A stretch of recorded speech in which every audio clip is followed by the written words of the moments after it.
Voici la traduction en français du texte fourni, en respectant le ton, le style et l'intention philosophique d'origine. Avez-vous déjà ressenti cela? Vous rentrez chez vous après une longue journée. Et même sans avoir affronté une catastrophe, vous avez l'impression que le monde vous a écrasé. Le corps semble intact, mais l'âme épuisée. Vous vous demandez « Pourquoi suis-je si fatigué ?» alors qu'en apparence, il ne s'est rien passé de grave. C'est là que commence la vérité la plus inconfortable. L'épuisement qui vous hante chaque soir ne vient pas seulement de ce que vous faites. Il vient surtout de la façon dont vous vivez ce que vous faites. De toutes ces fois où vous ravalez vos frustrations, où vous menez des batailles invisibles, où vous faites taire votre propre âme pour vous conformer à des routines qui vous déforment. Vous êtes productif, oui. Mais êtes-vous encore entier? Voici la question polémique. Et si ce qui vous tue n'était pas le travail lui-même, mais plutôt l'absence de sens dans ce travail? Peut-être que ce n'est pas l'effort qui fait mal, mais le vide dans lequel cet effort est investi. C'est là que la philosophie stoïcienne entre en jeu, non pas comme une théorie abstraite, mais comme une pratique vivante, un outil de survie mentale dans une époque de fatigue chronique. Dans cette vidéo, vous ne trouverez ni phrase toute faite, ni solution miracle. Mais si vous restez jusqu'à la fin, vous découvrirez comment les anciens stoïciens échappaient à l'épuisement mental sans fuir leurs responsabilités. Vous apprendrez à reconnaître les signaux silencieux de votre âme, à retrouver votre calme intérieur et surtout à rediriger votre énergie vers ce qui compte vraiment. Cette vidéo est une pause, une écoute, une retrouvaille. Si une phrase vous touche, écrivez dans les commentaires. Je réapprends à m'écouter. Et vous verrez que ce simple geste est déjà le premier pas pour sortir de l'épuisement invisible qui vous consume. Et travailler sans âme, la nouvelle souffrance invisible. Il existe une forme de souffrance qui ne saigne pas, mais qui ronge de l'intérieur. Elle ne brise pas les os, mais démantèle la structure invisible qui soutient notre existence, l'âme. C'est la souffrance de ceux qui travaillent sans sens, sans connexion, sans but, de ceux qui se lèvent chaque jour pour un métier qui consomme leur temps, mais n'alimente pas leur esprit. C'est silencieux, subtil et donc dangereux, car cette souffrance s'accumule comme de la poussière sous un tapis, imperceptible au début, insupportable à la fin. La routine moderne a rendu ce type de douleur presque banal, mais la banalité de la souffrance ne la rend pas moins destructrice. Le stoïcisme moderne nous invite à regarder en nous et à poser une question inconfortable. Que fais-je de ma vie? Et pourquoi? Ce n'est pas le travail en soi qui épuise. Ce qui blesse, c'est le vide entre ce qu'on fait et ce qu'on est. La déconnexion entre les gestes et les valeurs. Travailler sans âme, c'est comme naviguer sans boussole. On avance, mais on n'arrive nulle part. Épictète enseignait que la liberté ne consiste pas à faire ce qu'on veut, mais à vouloir ce qu'on doit. Quand nous devenons prisonniers de tâches vides, répétitives, dépourvues de vérité, l'âme commence à dépérir. Elle crie, mais le bruit du monde étouffe son appel. Alors, nous continuons. Nous rendons des tableaux, respectons des délais, assistons à des réunions. Comme si tout cela, au final, était synonyme de bien vivre. Mais bien vivre, comme le rappelle Sénèque, c'est vivre avec intention, et non juste avec intensité. Parfois, l'âme s'échappe dans les détails, une sensation de découragement au réveil, un soupir profond en plein milieu de la journée, une insomnie inexplicable. Et soudain, vous réalisez que vous êtes présent, mais absent, fonctionnel mais éteint. Le corps exécute les ordres, mais le cœur est débranché. Cela porte un nom, la dissociation. Et bien que ce soit un terme technique de la psychologie, les anciens en parlaient déjà. Quand Marc Aurèle écrivait dans ses Méditations qu'il faut aligner nos actes avec la raison universelle, il parlait précisément de cette reconnexion. Faire ce qui doit être fait, mais avec conscience, avec âme, avec sens. La société nous vend l'idée que le succès, c'est être occupé, que travailler beaucoup est une vertu, que la fatigue est une médaille d'honneur. Mais le stoïcisme démonte cette illusion. Chrysippe avertissait déjà que l'excès, même dans des choses apparemment bonnes, peut devenir un vice. Travailler trop sans réfléchir est un vice déguisé en vertu. Il faut une discipline mentale pour résister au culte de la productivité aveugle, car travailler trop sans se demander pourquoi, c'est comme arroser une plante morte, un effort inutile. Et aujourd'hui, combien de personnes épuisées arrosent leur propre désert? Et le plus cruel, personne ne le voit, parce que vous continuez à sourire, vous continuez à livrer, vous continuez à dire « tout va bien ». Mais à l'intérieur, quelque chose se défait. Comme une fissure silencieuse dans un vase magnifique, seul celui qui regarde de près la remarque. La philosophie de vie stoïcienne enseigne que la véritable force mentale ne consiste pas à tout endurer, mais à discerner ce qui mérite d'être enduré. Vous n'avez pas besoin de prouver votre force en sacrifiant votre paix intérieure. La vertu stoïcienne, c'est l'équilibre, pas le sacrifice aveugle. C'est agir avec sagesse, pas avec précipitation. C'est être utile au monde sans devenir inutile pour soi-même. Être stoïcien, ce n'est pas être indifférent à la douleur. C'est apprendre à la déchiffrer. C'est reconnaître que certains épuisements ne viennent pas de l'effort, mais de l'absence d'âme dans l'effort. Certaines douleurs ne viennent pas de l'excès, mais du vide. Zénon de Citium enseignait que vivre selon la nature, c'est vivre en harmonie avec ce que nous sommes vraiment. Et si ce que vous faites chaque jour ne dialogue pas avec qui vous êtes, alors il y a un désalignement, un détour. Et tout détour prolongé devient un labyrinthe. Alors, avant de continuer à courir, arrêtez-vous, regardez, questionnez-vous. Qu'est-ce que votre âme laisse derrière elle? Le travail, lorsqu'il est connecté à un but, devient un rituel. Il ne se contente pas d'occuper le temps, il le dignifie. Cléante balayait les rues comme on prie, Sénèque écrivait des lettres comme on sème de la sagesse. Et vous, comment vous offrez-vous au monde? Comment utilisez-vous votre énergie la plus sacrée, votre temps? Travailler avec âme, c'est donner le meilleur de soi avec sens. Travailler sans âme, c'est offrir des parts de soi à des tâches qui ne le méritent pas. Le choix semble simple, mais il exige du courage. Le courage de dire non à ce qui ne résonne pas. Le courage de reconstruire ses routines. Le courage d'être entier là où, aujourd'hui, vous n'êtes que fonctionnel. Réfléchissez à ceci. Peut-être que votre fatigue n'est pas physique, mais existentielle. Ce n'est pas votre corps qui demande des vacances, c'est votre âme qui demande à être sauvée. Dormir 8 heures ne sert à rien si vous vous réveillez brisé. Un week-end à la plage ne sert à rien si le lundi vous oppresse déjà. Le véritable repos commence quand la vie a du sens.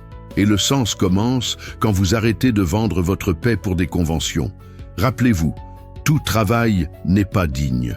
Est digne le travail qui respecte votre essence, qui honore votre âme, qui marche avec vous et non contre vous. Au fond, vous le savez, vous l'avez toujours su. Cette voix intérieure qui murmure dans le silence, elle a déjà essayé de vous avertir. Mais vous avez continué, peut-être par peur, peut-être par nécessité, peut-être par inertie. Mais il est temps d'écouter, de regarder votre journée et de vous demander « Cela me construit-il ou me consume-t-il » Car au final, la vie est faite de petits choix quotidiens qui nous rapprochent ou nous éloignent de nous-mêmes.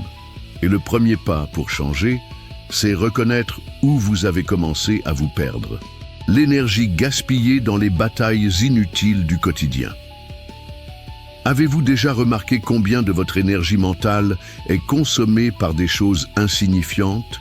Petites frustrations, remarques déplacées, emails mal rédigés, regards biaisés, retards, bruit, interruptions, promesses non tenues. La journée semble être une guerre d'épines invisibles. Et à la fin, vous n'êtes pas seulement fatigué, vous êtes vidé. Comme si votre énergie avait été aspirée par 1000 petites batailles que vous n'aviez pas besoin de mener. Marc Aurèle disait Tu as du pouvoir sur ton esprit, pas sur les événements extérieurs. Comprends cela, et tu trouveras la force. Mais la plupart d'entre nous vivent à l'inverse, en essayant de contrôler ce qui ne peut l'être et en négligeant ce qui pourrait être transformé, notre propre esprit.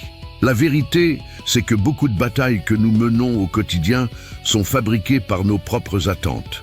Nous espérions que l'autre agirait différemment, que la circulation serait fluide, que le patron serait plus empathique, que le monde serait plus juste. Mais le monde ne l'a jamais promis, et chaque fois que nous résistons à ce qui est, nous nous blessons avec ce qui ne peut être. Le stoïcisme moderne enseigne « Acceptez ce que vous ne contrôlez pas, transformez ce que vous pouvez, et libérez-vous du reste ». Cela semble simple, mais c'est un art, une discipline mentale qui exige une vigilance constante, car l'impulsion de réagir est automatique, mais le pouvoir de choisir sa réponse est stoïcien. Et comment réagissons-nous? Comme des soldats en alerte permanente, luttant contre chaque contrariété comme si elle était une menace réelle. Mais toutes les offenses ne méritent pas de réponse. Toutes les critiques ne nécessitent pas d'explication. Toutes les urgences ne sont pas vraiment urgentes. Nous gaspillons notre énergie sur ce qui n'édifie pas, sur ce qui ne nous appartient pas, sur ce qui ne change rien. Imaginez votre journée comme une route. Il y a des nids de poules inévitables, oui. Mais il y a aussi des détours que vous choisissez d'emprunter. Et c'est dans ces détours, discussions inutiles, irritations vides, pensées ruminantes, que vous perdez la vigueur qui pourrait être investie dans votre paix intérieure. Avez-vous déjà remarqué comment un simple email peut gâcher toute une matinée? Comment un regard de travers peut ruiner votre humeur? Comment une remarque ironique peut voler votre paix? Ce n'est pas seulement de la fragilité émotionnelle, c'est un manque d'entraînement intérieur, un manque de blindage mental. Épictète enseignait que nous devons nous préparer chaque jour comme des guerriers de l'âme, car le monde viendra, avec son désordre, ses provocations, son incohérence. Mais il nous appartient de décider si nous serons ébranlés ou si nous garderons notre sérénité comme un bouclier. La véritable sagesse stoïcienne ne consiste pas à éviter le chaos, mais à rester calme au milieu de celui-ci. Et la calme ne signifie pas passivité, elle signifie clarté. La clarté de savoir que tout n'a pas besoin de vous, que tout ne mérite pas votre réponse, que vous n'avez pas à réparer le monde, seulement à maintenir votre organisation mentale en ordre. C'est ce que les anciens appelaient l'ataraxie, la tranquillité de l'âme. Aujourd'hui, nous appelons cela la santé mentale, mais le nom importe peu. Ce qui compte, c'est apprendre à se préserver. Car chaque fois que vous réagissez impulsivement à une provocation extérieure, vous donnez un morceau de votre pouvoir à quelque chose qui ne le mérite pas. Et peu à peu, vous vous videz. La modernité est bruyante. Elle nous a appris que nous devons avoir un avis sur tout, réagir à tout, participer à tout. Mais c'est un piège. Plus vous êtes dispersé, plus vous vous épuisez. Plus vous essayez de résoudre ce qui n'a pas de solution, plus vous vous éloignez de votre propre paix. Le stoïcien choisit ses batailles. Il ne se retire pas de la vie, mais refuse d'être son esclave. Il sait que son énergie est sacrée et que la gaspiller, c'est comme verser de l'eau propre dans un sol boueux. Vous ne faites que vous salir davantage. Il faut de la sagesse pour reculer. Il faut du courage pour ne pas réagir. Et cela, oui, c'est la force mentale. Dans la pratique, cela signifie pratiquer le silence. Observer avant de juger. Respirer avant de répondre. Et surtout, accepter que certaines choses ne seront pas résolues, que certaines personnes ne changeront pas, que certains jours seront simplement difficiles, et c'est OK. La sagesse ancienne nous rappelle que souvent, la sérénité ne vient pas d'une solution, mais d'un renoncement. Vous n'avez pas besoin de gagner chaque débat, ni de prouver chaque point, ni de remporter toutes les guerres. Parfois, le plus grand signe de succès est de pouvoir poser la tête sur l'oreiller et sentir que vous ne vous êtes pas perdu vous-même. La productivité sans but, un piège mortel. Nous vivons à une époque où être occupé est devenu un statut. Plus l'agenda est rempli, plus l'individu semble avoir de la valeur. Travailler sans relâche est devenu synonyme de succès et se reposer est presque une hérésie. Mais ce que peu de gens réalisent, c'est que cette productivité effrénée ne mène pas toujours dans la bonne direction. Souvent, elle ne fait que masquer un vide intérieur. Vous courez toute la journée, rayez des tâches de votre liste, répondez à des messages, assistez à des réunions, livrez des rapports, et pourtant, à la fin, vous vous sentez vide. Pourquoi ? Parce que la productivité sans but est comme ramer avec force dans un bateau percé. Vous vous épuisez, mais vous n'avancez pas.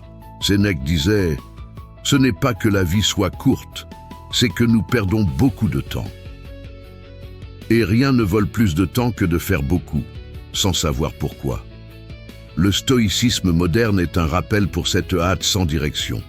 Il nous invite à ralentir pour écouter ce qui est étouffé par le bruit de la performance, notre essence.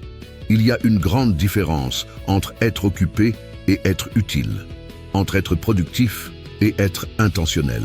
Quand votre routine se résume à accomplir des tâches sans lien avec vos valeurs, vous restez actif, mais vous ne grandissez pas, vous n'évoluez pas, vous ne vous rapprochez pas d'une vie pleine de sens.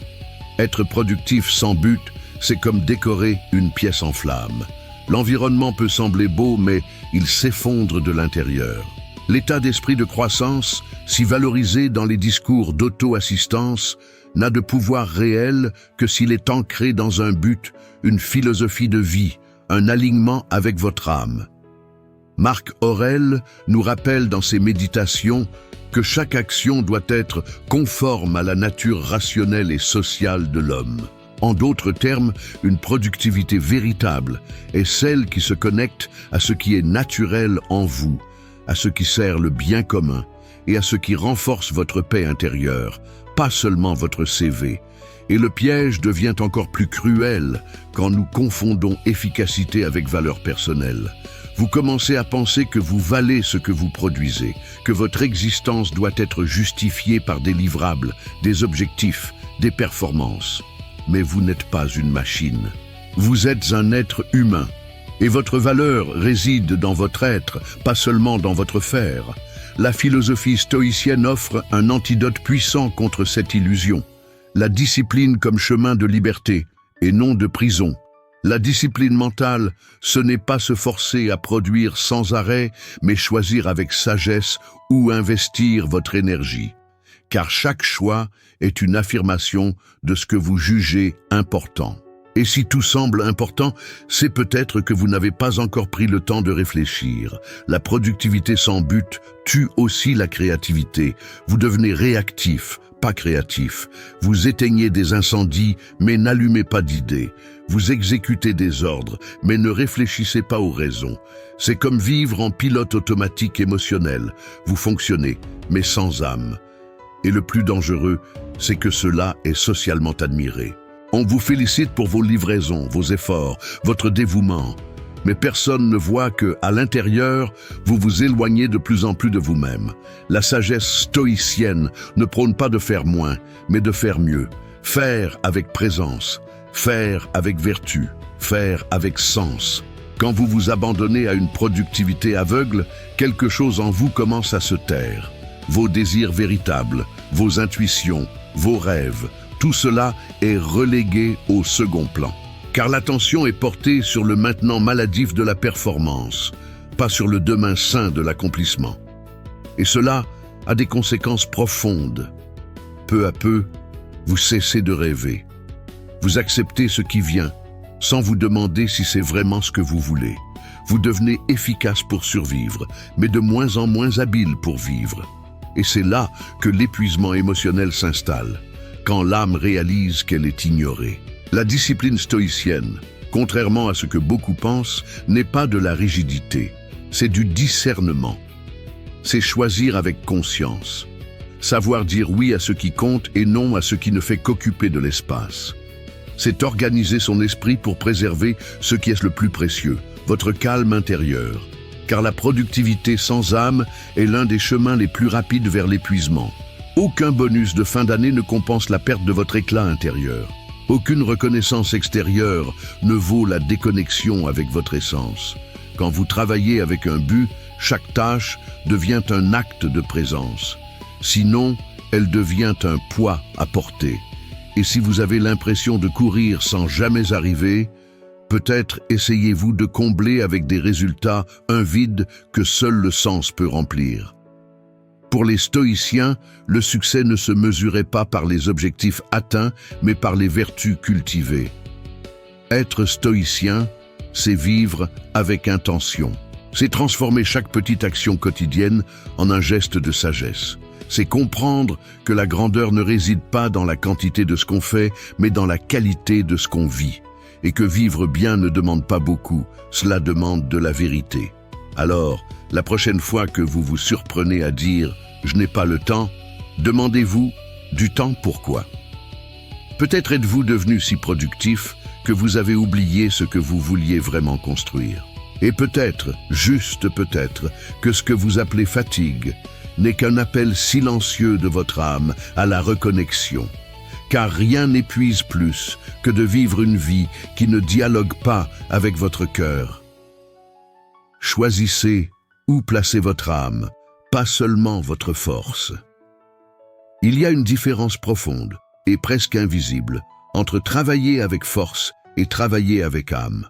La force peut être entraînée, stimulée, motivée par des délais et des récompenses. Mais l'âme, elle n'entre en jeu que lorsqu'il y a de la vérité, quand il y a cohérence entre ce que vous faites et ce que vous êtes. Beaucoup de gens sont fatigués non pas parce qu'ils font trop, mais parce qu'ils font ce qu'ils n'aiment pas, ce en quoi ils ne croient pas, ce qui n'a pas de sens pour eux. Et même si le corps tient le coup, l'âme, elle, se flétrit à l'intérieur, comme une fleur privée de soleil. La philosophie stoïcienne nous met en garde. Il faut choisir avec soin où l'on place son âme, car c'est là que votre vie va s'épanouir, ou s'étioler. On nous répète souvent qu'il faut se donner à fond, donner 100%, tout donner. Mais personne ne nous apprend à demander « tout donner, pourquoi ?» Il ne s'agit pas de s'efforcer moins, mais de s'efforcer mieux. Votre force est précieuse, votre énergie est limitée, votre attention est un bien sacré. Les utiliser sans conscience, c'est gaspiller ce que vous avez de plus vital, comme le dit Sénèque. La vie est assez longue pour bien vivre, si vous savez l'utiliser avec sagesse. Et bien vivre, dans ce contexte, c'est investir votre âme dans des actions qui reflètent vos valeurs, pas seulement dans des tâches qui remplissent votre temps. Quand vous mettez de l'âme dans ce que vous faites, quelque chose change. Le geste devient art. La routine devient rituel. La journée gagne en sens et pas seulement en poids. Même dans les tâches simples, il y a de la présence, de la vertu, et cela renforce l'esprit. Être stoïcien, c'est cela. Agir avec excellence, mais aussi avec direction. Ce n'est pas travailler moins, c'est travailler avec conscience. Cléante, en balayant les rues d'Athènes, cultivait aussi la sagesse. Il savait que la valeur ne réside pas dans la tâche elle-même, mais dans l'intention qui la soutient. Quand vous agissez avec âme, même le simple devient sacré. Quand vous agissez seulement avec force, même le grandiose devient un fardeau. La modernité nous a poussés dans une logique de performance qui récompense l'effort visible, mais ignore l'usure invisible. On applaudit ceux qui livrent plus, même si cela coûte leur santé, leur paix, leur lucidité. Mais le stoïcisme moderne nous propose un autre chemin, celui de l'intégrité silencieuse. Choisir où placer son âme est un acte de courage philosophique, car souvent cela demandera de dire non à des projets lucratifs, à des postes prestigieux, à des éloges vides, pour dire oui à ce qui résonne vraiment avec votre cœur. C'est là que la force devient vertu, quand elle se soumet à l'âme et non à l'ego. Vous pouvez mettre de la force partout, mais l'âme ne s'investit que là où il y a du sens. Et c'est précisément là que réside l'épuisement émotionnel de tant de gens. Ils vivent en essayant de se convaincre que cela en vaut la peine, que c'est juste une phase, que ça fait partie du jeu. Mais au fond, Ils sentent qu'ils ne font que survivre. La sagesse ancienne nous enseigne que vivre avec vertu, c'est aligner intention, action et vérité. Quand cela se produit, il y a de la sérénité dans le travail, de la paix dans l'effort, de la force mentale même dans la douleur. Quand cela se défait, un chaos silencieux s'installe, celui qui vous consume de l'intérieur, pendant que le monde extérieur applaudit votre productivité. Parfois, il faut s'arrêter et se demander avec honnêteté: qu'est-ce que je fais de mon temps? Cette question, aussi simple qu'elle paraisse, est l'une des plus profondes qu'on puisse se poser. Car le temps ne revient pas. Et ce dans quoi vous mettez votre âme aujourd'hui définit qui vous serez demain. La gestion du stress commence par ce choix. Le contrôle émotionnel naît de cette clarté. La discipline mentale ne se résume pas à résister aux distractions, mais à cultiver ce qui compte vraiment. Si vous vous sentez déconnecté, peut-être que ce n'est pas la force qui manque, peut-être que c'est la vérité dans ce que vous offrez au monde. Regardez les personnes qui vous inspirent. Ce ne sont pas les plus occupées ni les plus parfaites. Ce sont celles qui ont de la présence, de la cohérence. Un éclat silencieux qui ne vient pas de ce qu'elles font, mais de l'âme avec laquelle elles le font. Cela ne s'achète pas, ne s'enseigne pas, ne se feint pas. Cela se cultive dans le silence, dans l'attention, dans le choix quotidien de mettre de l'âme dans les mots, les décisions, les détails. C'est cela la philosophie de vie. C'est cela, être stoïcien dans le monde moderne. Et c'est rare, mais absolument possible. Vous avez le droit de changer de cap, de recommencer, de rediriger votre force. Ce n'est pas une faiblesse, c'est de la sagesse. Parfois, placer votre âme ailleurs est ce qui sauve votre santé mentale, votre joie, votre légèreté. Ce n'est pas fuir l'effort, c'est choisir un effort qui vous construit et non qui vous use. C'est ce qu'on appelle vivre avec un but. Faire de l'action quotidienne un chemin de transformation personnelle. Et s'il faut se consacrer, que ce soit à ce qui vaut votre âme. Le corps parle, l'âme crie. Et vous, écoutez-vous? Parfois, l'âme crie. Mais comme nous n'avons pas le courage de l'écouter, le corps commence à traduire en douleur ce que le cœur ne sait pas encore nommer. Une insomnie qui revient sans cesse. Une oppression dans la poitrine le dimanche soir, une douleur dans le dos que la massothérapie ne soulage pas, une anxiété qui persiste, même avec des médicaments. La modernité nous anesthésie. Nous courons, éteignons des incendies, prétendons que tout va bien pendant que le corps discrètement crie à l'aide sous forme de symptômes. Comme le disait Épictète, « Aucun homme n'est libre s'il n'est maître de lui-même ». Mais comment maîtriser son monde intérieur quand nous n'avons ni le temps ni le courage de l'écouter? Le corps a une sagesse silencieuse. Il ne ment pas. Il avertit. Il vous prévient quand vous allez trop loin, quand vous vous trahissez, quand vous vivez en désaccord avec ce que vous ressentez. Mais comme nous sommes obsédés par la productivité, nous ignorons les signaux. Le stoïcisme nous rappelle l'importance de l'équilibre. La vertu stoïcienne n'est pas une force brute, c'est une harmonie. C'est écouter la raison, oui, mais sans faire taire le cœur. C'est vivre avec un contrôle émotionnel, sans amputer sa sensibilité. Si vous sentez que quelque chose ne va pas, ce n'est peut-être pas une faiblesse. C'est peut-être votre âme qui essaie de murmurer ce que votre esprit refuse d'accepter. L'âme a son propre langage. Elle s'exprime dans les soupirs longs, les regards perdus, les fatigues qui n'ont pas d'origine physique. L'âme crie dans le silence, dans le regard vide dans les embouteillages, dans le manque d'appétit pour ce qui autrefois vous enchantait. Et si vous n'écoutez pas, le corps parle plus fort. Cela commence par de petits oublis, puis se transforme en crise d'anxiété, en gastrite, en pic de tension, en nuit mal dormie. Vous cherchez des réponses à l'extérieur, mais ce qui est dehors ne fait qu'écho à ce qui est déjà dedans. Sénèque disait « La vie heureuse est celle qui est en harmonie avec sa propre nature. » S'il y a douleur, c'est qu'il y a rupture avec cette nature. L'anxiété, souvent, est l'âme qui demande à ralentir. L'épuisement constant et le corps qui supplie pour une réorganisation mentale. Le burn-out n'est pas un effondrement soudain, c'est l'accumulation de tout ce que vous avez ignoré. Le stoïcisme moderne est une invitation à la vigilance intérieure. Un rappel que faire la sourde oreille aux signaux, c'est comme se boucher les oreilles face à un incendie. La sérénité dans le travail commence par l'écoute, par le simple acte de faire une pause et de se demander « Que veut me dire mon corps ?» Car la vérité, c'est qu'il a toujours parlé. C'est nous qui avons oublié de l'écouter. Et parfois, écouter fait mal, parce qu'écouter demande de regarder en face. Et regarder en face demande du courage, le courage d'admettre que vous n'êtes pas là où vous vouliez être, que vous n'en pouvez plus, que vous devez changer, que vous ne savez pas par où commencer. Et c'est OK.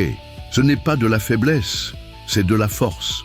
La véritable force mentale ne consiste pas à tenir jusqu'au bout, mais à reconnaître quand il est temps de changer de chemin. Comme le disait Zénon, le malheur est le premier pas vers la vertu. Et souvent, le corps souffre pour que l'âme puisse renaître. Il n'y a pas d'échec là-dedans. Il y a une renaissance, un appel à la transformation personnelle. Il n'est pas facile d'écouter ce qui a été réduit au silence pendant si longtemps. Parfois, vous avez même l'impression de vous être perdu vous-même. Mais il n'est jamais trop tard. La sagesse stoïcienne est toujours à portée de main, dans la présence. Commencez petit. Sentez votre respiration. Sentez vos pieds toucher le sol.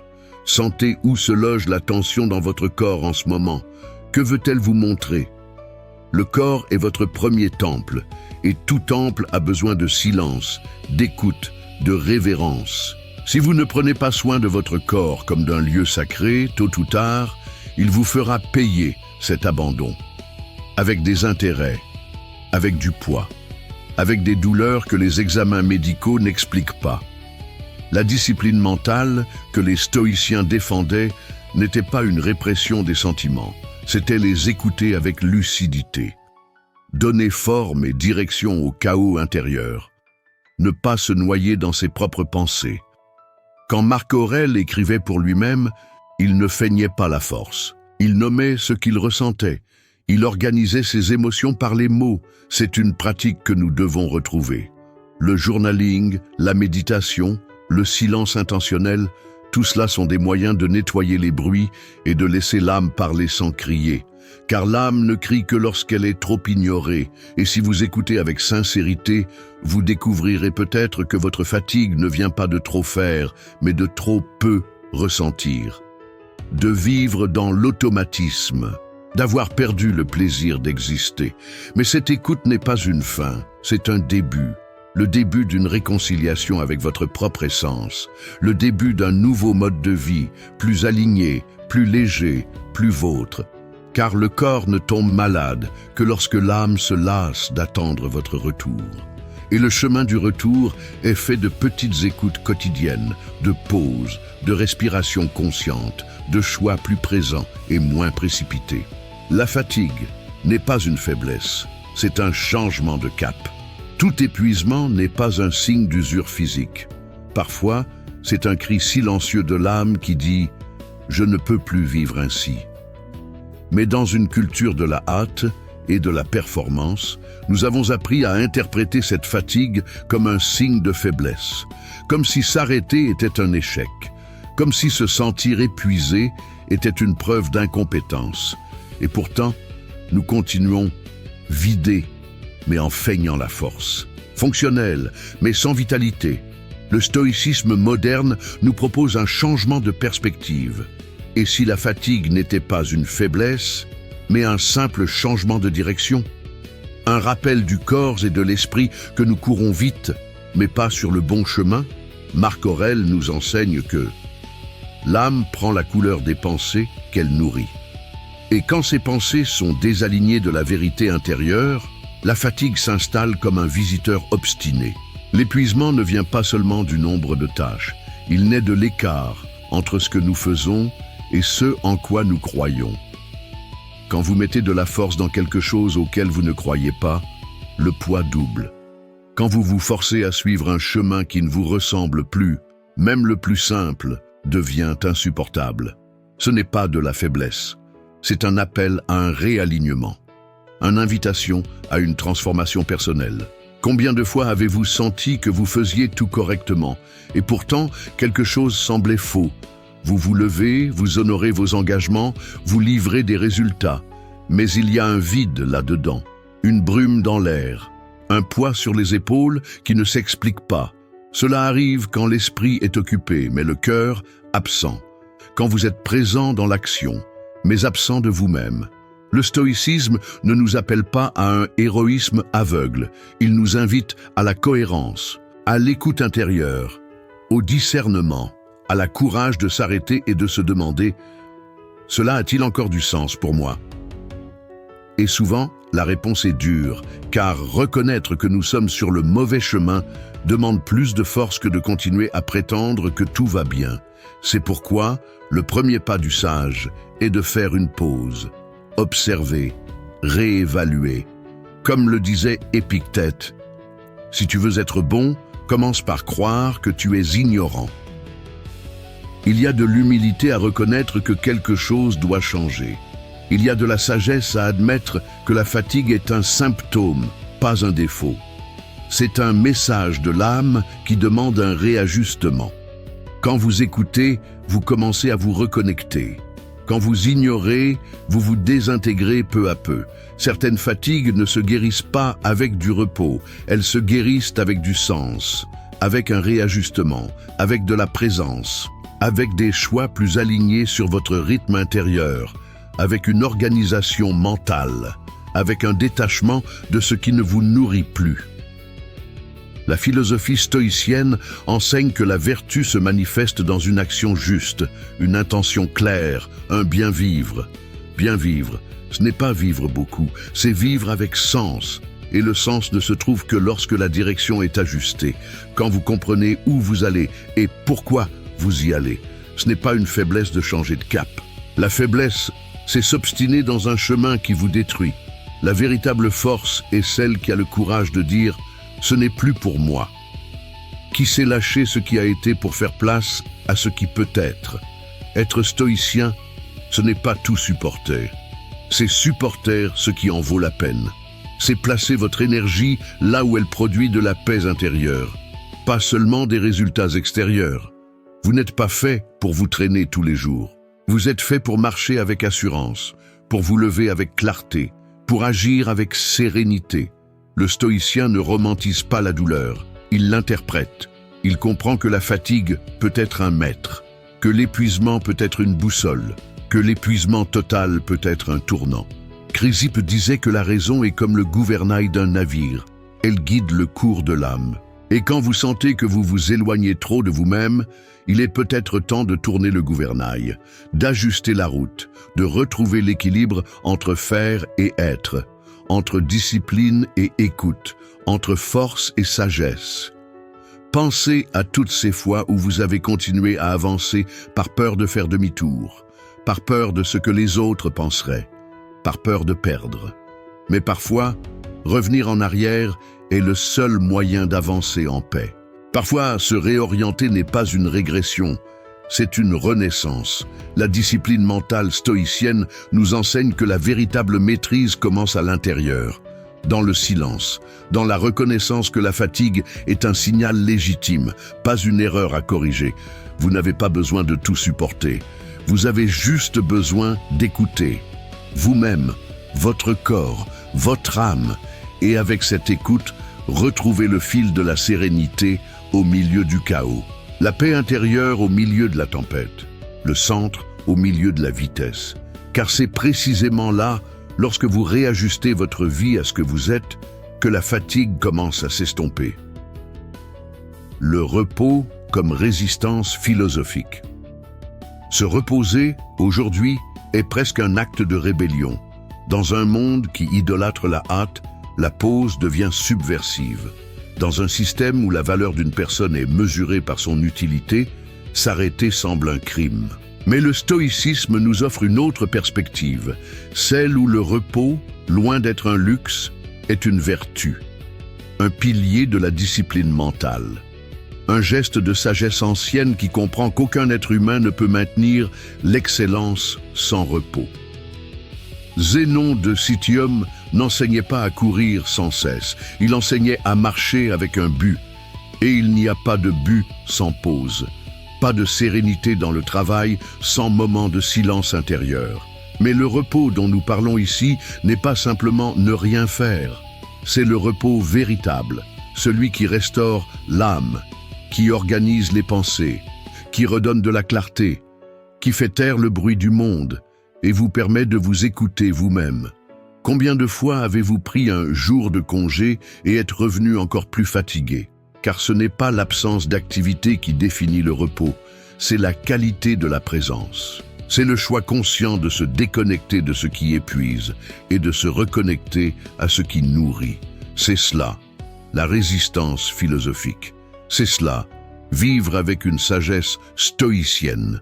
Être stoïcien, c'est avoir le courage de se reposer même quand le monde exige que vous continuiez. C'est ne pas céder à la tyrannie de la productivité continue. C'est comprendre que s'arrêter est aussi une stratégie, que le guerrier sage aiguise son épée avant la bataille, pas pendant. Et si votre épée est votre esprit, alors le repos est le moment d'affûtage, la pause où vous retrouvez votre calme intérieur, où vous rétablissez votre organisation mentale, où vous vous rappelez pourquoi vous avez commencé, pour ne pas vous perdre en chemin.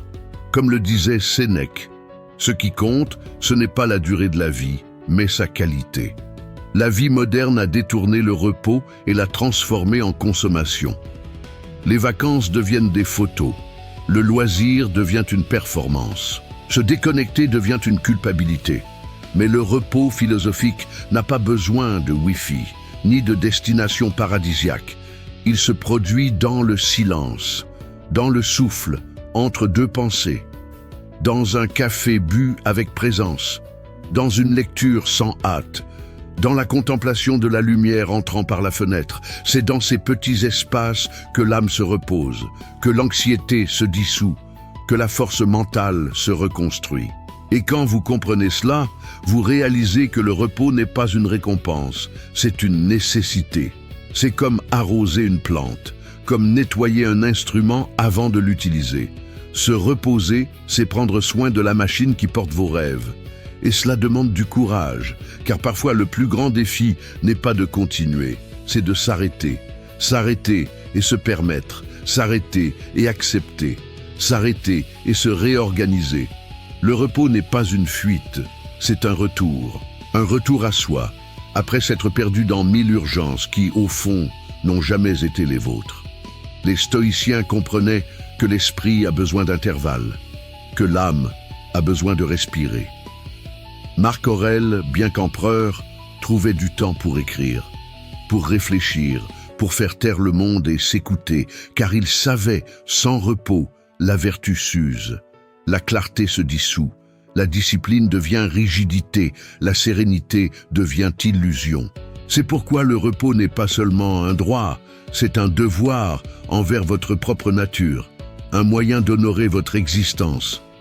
Et il ne s'agit pas d'attendre l'épuisement pour seulement alors se reposer. C'est du rafistolage. Le vrai repos est préventif. Il est intelligent. Il est stratégique. C'est une manière de maintenir votre force mentale active, votre calme intérieur protégé, votre vertu stoïcienne intacte. Celui qui se repose avant de se briser reste entier. Et celui qui apprend à se reposer avec conscience apprend aussi à vivre avec plus de légèreté, avec plus de clarté, avec plus de paix. La modernité exige l'urgence. Le stoïcisme offre la constance. La hâte coûte cher. La présence récompense. Le repos stoïcien est le pont entre le faire et l'être. Il empêche que vous ne deveniez une machine et vous rappelle que vous êtes humain, que vous ressentez, que vous respirez, que vous avez besoin de silence pour comprendre vos propres bruits, et que finalement, la pause est l'endroit où le sens de la vie se révèle. Alors, ne vous culpabilisez pas d'arrêter. Honorez ce choix. Célébrez le repos comme une partie de votre succès, comme une stratégie pour durer, pas seulement pour atteindre. Car résister à la culture de l'épuisement est aujourd'hui un acte philosophique.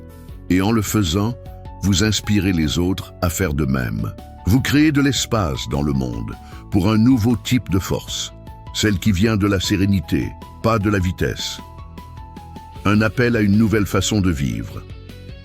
Et peut-être, maintenant, en regardant tout ce qui a été dit, vous réalisez que l'épuisement qui vous hante la nuit n'est pas une fin, c'est un appel, une invitation à une nouvelle manière de vivre. Et le stoïcisme, avec sa sagesse silencieuse, est là, patiemment, attendant votre écoute. La vérité, c'est que vous n'êtes pas né pour vivre brisé tous les jours. Vous n'êtes pas venu au monde pour simplement fonctionner. Vous méritez mieux que de vous réveiller fatigué, passer la journée épuisé et dormir avec une âme agitée. Et peut-être maintenant, êtes-vous prêt pour quelque chose de plus grand, une nouvelle façon d'être au monde, plus consciente, plus présente, plus stoïcienne. Le stoïcisme ne vous apprend pas à fuir la fatigue.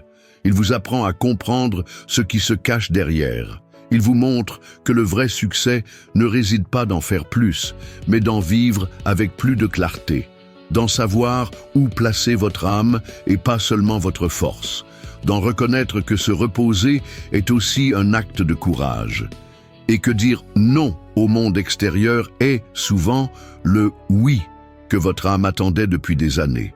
Alors, je vous lance une invitation. Regardez votre vie avec honnêteté. Où gaspillez-vous votre énergie? Que portez-vous que vous pourriez lâcher? Et que veut vous enseigner cette fatigue qui revient sans cesse?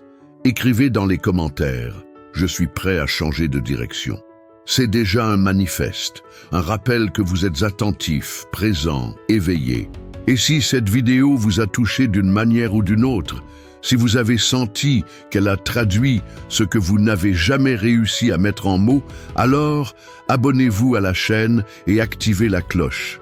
Car ici, chaque semaine, vous trouverez des réflexions profondes qui apaisent l'esprit et renforcent l'âme. Et pour ceux qui le peuvent, cliquez sur le lien épinglé dans le premier commentaire. Vous y trouverez un e-book spécial avec des pratiques et des réflexions pour vous aider à appliquer ces enseignements dans votre vie réelle, au milieu du chaos du quotidien. Car le changement commence maintenant, pas avec un effort héroïque, mais avec un geste simple, s'arrêter, respirer et choisir une nouvelle direction.